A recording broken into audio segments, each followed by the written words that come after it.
3 years బాబుకి చెవుల నుంచి చీమ వస్తుండే.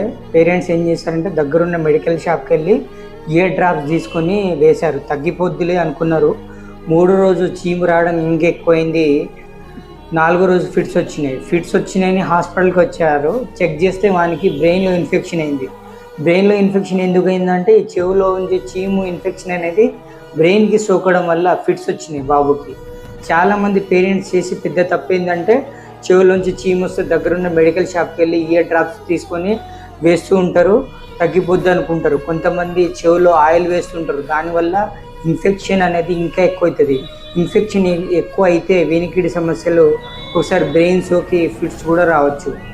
ఒకవేళ పిల్లలకి చెవుల నుంచి చీము వస్తే దగ్గరున్న పీడియాట్రిషియన్ లేకుంటే ఈఎన్టీ డాక్టర్ని కన్సల్ట్ అవ్వండి. సొంత ట్రీట్మెంట్ చేసి పిల్లల హెల్త్ ఖరాబ్ చేయకండి.